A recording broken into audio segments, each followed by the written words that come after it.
नमस्कार मैत्रिणींनो, नवीन वर्षाची सुरुवात. सर्वांना नवीन वर्षाच्या हार्दिक शुभेच्छा. नवीन वर्ष सुरू झालेलं आहे. आज 1 जानेवारी 2025 हा दिवस उजडलेला आहे आणि 2024ला आपण निरोप दिलेला आहे. 2024 अगदी खूप छान गेलेला आहे. माझ्या तर दृष्टीने खूप छान गेलेला आहे. मग त्यामुळं 2025मध्येही मी तशीच कामना करते. माझी तीच इच्छा आहे की 2024 2025 पण जावं. तर त्यामुळं आता एक गोष्ट करायची आहे की आपण काहीतरी नियोजन करायला पाहिजे. आता ते नियोजन कुठलं असेल तर आरोग्य व्यवस्थित ठेवण्याचं आणि आर्थिक नियोजन आणि प्रत्येकाला चांगला सल्ला द्यायचा, कोणाचीही चुगली करायची नाही. तशी तर मी कोणाची चुगली करत नाही, पण कोणाला सल्ला पण असे म्हणजे न मागता देत नाही. पण जो कोणी सल्ला मागेल त्याला मी चांगलाच सल्ला देत असते. आणि मी एक म्हणजे सल्लागारच आहे, विमा प्रतिनिधी आहे. मला LICनं पुरस्कृत केलेलं आहे की मला सल्ला देण्यासाठीच त्यांनी नेमलेलं आहे. त्यामुळं मी बऱ्याच जणाला आर्थिक नियोजनचा सल्ला देत असते आणि आर्थिक नियोजन कसं करायचं हे मी सगळ्यांना समजून सांगत असते. म्हणजे आर्थिक नियोजन करताना मी त्यांना असं कधीच म्हणत नाही की तुम्ही जे काही नियोजन करता ते माझ्याच एजन्सीमध्ये करा, असं मी कधीही म्हणत नाही. कारण तुम्ही कुठेही करा, पण नियोजन करा आणि बचत करा. तुमची जी बचत आहे ती देशासाठीच वापरली जाते. म्हणजे देशासाठी वापरली जाते म्हणजे देशाचंच हित आहे. LICमध्ये गुंतवणूक करणं म्हणजे देशात गुंतवणूक केल्यासारखं आहे. देशामध्ये जी म्हणजे संपत्ती जमा होते ती जमा होते. तुम्ही जर LIC वगैरे केलात तर. LIC म्हणजे SIP आहे, LIC आहे, म्युच्युअल फंड आहेत, अशा बऱ्याच गोष्टी आहेत, त्याच्यामध्ये तुम्ही करू शकता. तर माझं मत असं आहे की कुठेही करा पण बचत करा. आणि कसं आहे, पैसा काय म्हणतो की तुम्ही मला आज वाचवलात तर मी तुम्हाला उद्या नक्की वाचवेन. आणि एक महत्त्वाची गोष्ट म्हणजे काय तर आपण सगळ्या गोष्टी करत असतो. सगळ्या गोष्टी करत असताना काही वेळेला ॲक्सिडेंटली काही घटना घडतात. ॲक्सिडेंटली काही घटना घडल्या तर आपण एखाद्या नातेवाईकाकडे गेलं आणि मदत मागितली, म्हणजे ती आर्थिकच मदत असते मागणं म्हणजे आजकाल. मग आर्थिक मदत कोणीही करत नाही, कारण कुणालाही वाटतं ना बाबा ही अडचणीत आहे किंवा हा अडचणीत आहे, तर अडचणीत असताना आपण याला मदत केल्या तर हा पुढं चालून आपली रक्कम परत करेल का, ही गोष्ट त्याच्या मनामध्ये पहिल्यांदा येते. तर आणि आपणही जरी त्या ठिकाणी असलं तरी आपल्याला तीच गोष्ट आपल्या मनात येते. तर त्यासाठी तुम्ही काय करा की तुम्ही आधीच नियोजन करून ठेवा. नियोजन करून ठेवून आणि तुम्ही या गोष्टी करायला सुरू करा. नियोजन केल्यामुळं समजा तुम्ही एखादी हेल्थ इन्शुरन्स घेऊन ठेवलात, हेल्थ इन्शुरन्स घेतलात आणि काही ॲक्सिडेंटली घडलं तर हॉस्पिटलमध्ये ॲडमिट केलं का कॅशलेस सुविधा आहे आणि लगेचच तुम्हाला मदत मिळते इन्शुरन्स कंपनीकडून. तर अशा सगळ्या गोष्टीचं नियोजन करून ठेवायला पाहिजे. आता एखादी गोष्ट आहे, समजा वयाची 30-35 वर्षे आहे, माणूस हेल्दी असतो, तंदुरुस्त असतो, सगळ्या गोष्टी असतात. पण काही घटना कशा असतात की वय पाहत नाही की काही पाहत नाही, ते आपल्या यायच्या त्या वेळेला येऊन जातात. मग त्यावेळेला घरातली मंडळी परेशान होतात. करता माणूस जर आरोग्याच्या ह्याच्यामध्ये अडकला, समजा एखाद्याला कॅन्सर झाला आणि तो मुख्य माणूस आहे, तर मग तो माणूस अंथरुणावर खिळल्यावर आणि हॉस्पिटलमध्ये ॲडमिट असल्यावर मग काय होणार आहे, तर सगळ्या गोष्टीवर परिणाम होईल. मग आर्थिक अडचणी येतील आणि पैशाचं कसं आपण प्रत्येक वेळेला खर्चच केलेला असतो, बचत काही केलेली नसते. आणि ज्याने कोणी बचत केली त्याला कधी फायदाच होईल. तर त्या अनुषंगाने मी सांगते की जर सगळा पैसा तुम्ही तुमच्या खर्च करण्यात घालवलात तर बचत काही नाही केली, तर असं जर ॲक्सिडेंटली काही आजार आले किंवा काही घटना घडल्या तर त्यावेळेला कोणाला मागायचं आणि कुणीही मदत करत नाही अशा वेळेला. तर त्यासाठी आपण प्रत्येक गोष्टीचं नियोजन करायचं. मुलाच्या शिक्षणाचं नियोजन, मुलीच्या लग्नाचं, मुलीच्या शिक्षणाचं, आपल्या आजारपणाचं आणि शेवटी रिटायरमेंटनंतर कसं जीवन जगायचं, या सगळ्या गोष्टीचं नियोजन करण्यासाठी बऱ्याच गोष्टी आहेत सध्या. म्हणजे पूर्वीच्या काळी तरी ह्या गोष्टी नव्हत्या, पण पूर्वीच्या काळी कसं होतं का शेती जमीन वगैरे अशा गोष्टी राहायच्या, त्याच्यातून उत्पन्न सारखं म्हणजे येत होतं. पण आजकाल शेती वगैरे एवढ्या प्रमाणात राहिलेली नाही आणि शेतीतून एवढं पण म्हणजे उत्पन्न जे येतं ते खर्च होऊन जातं असं होतं. आणि ज्यांना गव्हर्मेंट सर्व्हिस आहे त्यांचं पण सगळं म्हणजे खर्च, भाडं, घर भाडं, किराणा, मुलांचं शिक्षण, या बऱ्याच गोष्टीमध्ये खर्च होऊन जातं. पण ह्या गोष्टी करताना आपण थोडीशी जर काळजी घेऊन जर आपण नियोजन केलं आणि थोडीशी बचत करून जर मागं टाकून जर आपण एखादी LICची पॉलिसी घेतली तर ती आपल्या कामी येईल. आता मी तुम्हाला असं का सांगते, तर कारण कोविडच्या काळामध्ये माझ्यावर पण अशीच परिस्थिती आलेली होती आणि आत्तापर्यंतही ती तशीच आहे. पण माझ्याकडं कसं होतं की बचतीचा पर्याय होता. मी बचत केलेली होती. मी जेव्हा माझं वय जवळपास 24 वर्ष वय होतं, तेव्हा मी पहिली पॉलिसी घेतलेली होती. आणि त्यानंतर मग मला थोडं म्हणजे असं जाणवायला लागलं की बाबा एवढं काही नाही आहे. म्हणजे सुरुवातीला मी 25,000चीच पॉलिसी घेतलेली होती. अगदी त्याचा हप्ता 300 रुपये होता. म्हणजे 3 महिन्याला 300, मंथली 100 रुपये. मग असं करत मी 25ची, नंतर 50ची, 75 अशी करत मी 1 ते 2 लाखापर्यंतच्या मी आता पॉलिशा घेतलेल्या आहेत. जास्त मोठ्या घेत नाही मी पॉलिशा, पण छोट्या घेऊन त्या अगदी म्हणजे नियमितपणे चालवते. तर आत्तापर्यंत मी जवळपास 22 पॉलिशा घेतलेल्या आहेत आणि त्याच्यातल्या माझ्या जवळपास 7 पॉलिशा मॅच्युअर झालेल्या आहेत आणि 15 पॉलिशी माझ्या आता चालू आहेत. तर 15 पॉलिशीचे माझ्याकडं आता माझं थोडंसं उत्पन्न कमी झालेलं आहे. म्हणजे इन्शुरन्समध्ये काम करणं पण थोडंसं कमी झालेलं आहे माझं. मी पूर्वी भरपूर काम करायची कोविडच्या आधी, पण कोविडपासून म्हणजे कोविडच्या नंतरही 2 वर्ष चांगला चालला माझा बिझनेस. पण 2 वर्षाच्या नंतर मला थोडंसं म्हणजे मला थोडीशी दृष्टी कमी झाल्यामुळं माझं बाहेर फिरणं वगैरे कमी झालं, बोलणं कमी झालं. त्याच्यामुळे माझ्या थोडं बिझनेसवर एक 25% असा फरक पडलेला आहे. पण माझा बिझनेस चालू आहे. आता मला या वयामध्ये 75% जरी म्हणजे इन्कम आलं तरी मला एवढं काही वाटणार नाही. तर आणि माझं कसं आहे की मी जवळपास वयाच्या 24व्या वर्षापासून मी पॉलिसी काढत आलेली आहे. म्हणजे माझी स्वतःची, आणि मी एजन्सी घेतलेली आहे नंतर एक 10 वर्षानं वगैरे. तर आतापर्यंत मी तुम्हाला सांगितल्याप्रमाणे 7 मॅच्युअर झाल्या, 15 चालू आहेत आणि दरवर्षी एक पॉलिसी माझी मॅच्युअर होते आता जवळपास 7 वर्षापासून.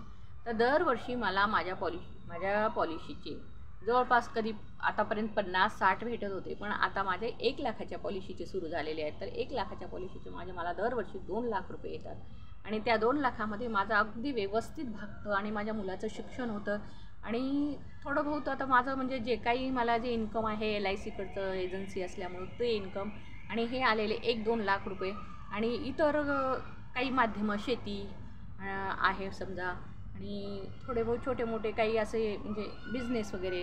तर असं या माध्यमातून मी 2-3 लाख रुपये वर्षाचे कमवत असते आणि माझं अगदी जीवन सुखी चाललेलं आहे. तर केवळ माझे जो 2 लाख रुपये जे येतात, जे 2 लाख रुपये LICकडून जे येतात ना, त्याच 2 लाखावर मला म्हणजे असं एक आधार मिळतो. मेन आधार तोच आहे 2 लाख, जी माझी पॉलिसी मॅच्युअर होते ते. आणि बाकीचं जे माझं जे पेमेंट आहे ते पेमेंट वेगळं आहे, म्हणजे ते कमी आहे. पण ते पेमेंट जरी आता माझं कमी असलं तरी मला हे दरवर्षी 2 लाख भेटतात. त्याच्यामुळं मला अगदी माझं असं जीवन अगदी या गुलाबाच्या फुलाप्रमाणे आहे. आता थोडे बहुत ह्या गुलाबाला जसं खाली काटे आहेत तशा थोड्या अडचणी असतात, पण त्या अडचणीवर अगदी म्हणजे सहज मात करता येते. अगदी हे गुलाबाचं फूल कसं मात करून हे एवढं मोठं झालेलं आहे काट्यांवर मात करून, अगदी तशीच मी या सगळ्या अडचणीवर मात करून केवळ LICच्या पॉलिशा मी घेतलेल्या होत्या.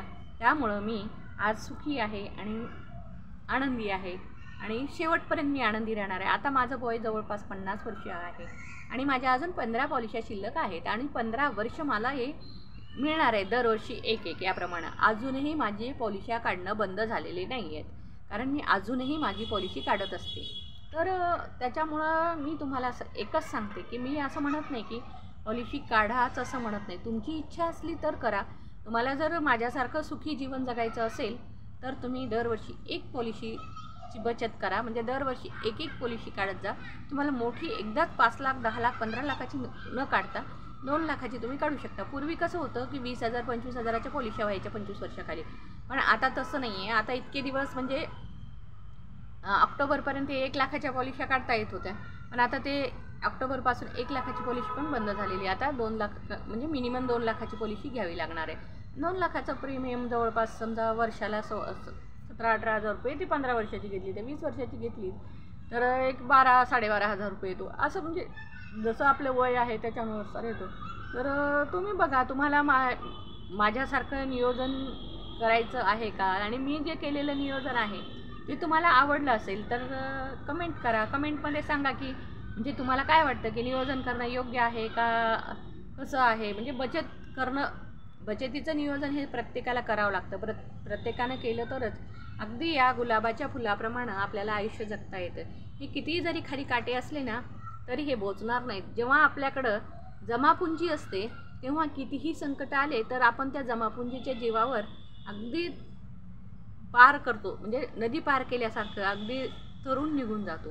कितीही मोठ्या लाटा येऊ द्या, पण आपली जमापुंजी जर आपल्याजवळ असेल आणि आपलं जर बचतीचं नियोजन असेल आणि आपल्याकडं जर पैसा असेल तर आपण कसल्याही संकटावर मात करू शकतो.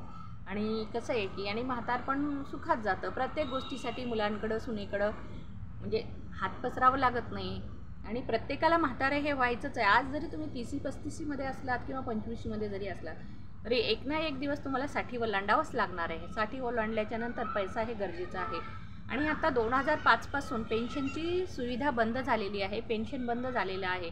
त्यामुळं पेन्शनची सुविधा जरी बंद झाली तरी तुम्ही LICच्या पेन्शनचे जे काही नियोजन करून प्लॅन्स बनवलेले आहेत त्या प्लॅनमध्ये तुम्ही इन्व्हेस्टमेंट करू शकता. होल लाईफ प्लॅन आहेत 2, जीवन उत्सव आणि जीवन बरेच म्हणजे असे बरेच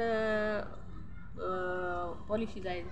जीवन उत्सव आहे, चांगली पॉलिसी आहे ज्याच्यामध्ये 10% रक्कम तुम्हाला दरवर्षी मिळत जाते. वर्षाला 1 लाख रुपये जर गुंतवला तर 10 वर्ष मुदत घेतल्यात 10 लाख जमा होतात आणि तुम्हाला 11व्या वर्षापासून 1 लाख रुपये मिळायला सुरुवात होतात. आणि तुमची गुंतवलेली जी 10 लाख रुपये रक्कम आहे तीसुद्धा तुम्हाला परत मिळते किंवा वारसाला परत मिळते तुम्ही जर नाही घेतली तर. असं ही पॉलिसी आहे. आणि जीवन उमंग अगदी ही पण 2 लाखापासून सुरुवात आहे. वर्षाला 12,000, 15,000, 17,000, 20,000 तुम्हाला जसे जमतील तसे 12,000च्या पुढे भरून तुम्ही ही पॉलिसी सुरू करू शकता. असं चांगलं आहे. जर तुम्हाला जर या पॉलिसी संदर्भात जर काही माहिती मिळवायची असली तर मला कमेंट करा आणि सांगा. आणि तुम्हाला जर याच्याविषयी माहिती जाणून घ्यायची असली तर मला कॉलसुद्धा करू शकता. कारण ज्यांना पॉलिसी घ्यायची आहे ते माझ्या जवळचेच राहतील आणि प्रत्येक जवळच्या नातेवाईकाकडं ओळखीच्यांकडं माझा नंबर आहे. त्यामुळं नंबर देण्याचा काही प्रश्नच येत नाही आहे. आणि ज्याच्याकडं नंबर नाही त्यांनी पण माझ्या इन्स्टाला तुम्ही मेसेज करू शकता. माझा म्हणजे इंस्टाग्रामवर सुद्धा हेच ID आहे कल्पना रेवण शेटे. तर तुम्ही मला मेसेज करून तुम्हाला माहिती मिळवू शकता. तर तुम्हाला आजचा हा व्हिडिओ कसा वाटला तर जर तुम्हाला जर योग्य वाटला तर लाईक करा, शेअर करा आणि कमेंट करायला विसरू नका. कमेंट ही कसलीही असली तरी चालते. म्हणजे असं नाही आहे की तुम्ही मला बचतीचं सांगितलात हे आम्हाला आवडलं नाही आहे तर आवडलं नाही तर तुम्ही सांगू शकता. आणि आवडलं असलं तर तुम्ही आवडलं म्हणून सांगू शकता. आणि जर तुम्ही माझ्या चॅनलवर जर नवीन असाल, आतापर्यंत जर सबस्क्राईब केलं नसेल तर तुम्ही माझ्या चॅनलला सबस्क्राईब करून घ्या. आणि तुम्हाला बचतीचे जे काही टिप्स आहेत ते मी वेळोवेळी म्हणजे देत असते माझ्या चॅनलच्या माध्यमातून. आणि सहसा माझ्या चॅनलवर मी एकतर बचतीचे टिप्स देत असते आणि नाहीतर मग कुठं पर्यटन वगैरे किंवा कुठला तरी रिॲलिटी शो असला तर त्याच्याविषयी माहिती देत असते. आणि माझ्याकडं म्हणजे असं काही एकच असं हे नाही आहे की बाबा तुम्ही माझ्याचकडची एजन्सीवर तुम्ही पॉलिसी करा असंही नाही आहे. स्टार हेल्थ इन्शुरन्सचं पण मी प्रतिनिधी आहे. तर तुम्हाला स्टार हेल्थ इन्शुरन्सविषयी जर काही ती माहिती हवी असेल तरी कॉल करू शकता. आणि स्टार हेल्थविषयी मला तुम्हाला एक सांगायचं आहे की तुम्ही जर वर्षाला 10,000 ते 15,000 रुपयाचं जर स्टार हेल्थमध्ये गुंतवणूक केलात तर ती गुंतवणूक तर परत येत नाही. स्टार हेल्थची मी तुम्हाला महत्त्वाचं सांगते. कारण हेल्थ इन्शुरन्समध्ये ही मॅच्युरिटी नसते.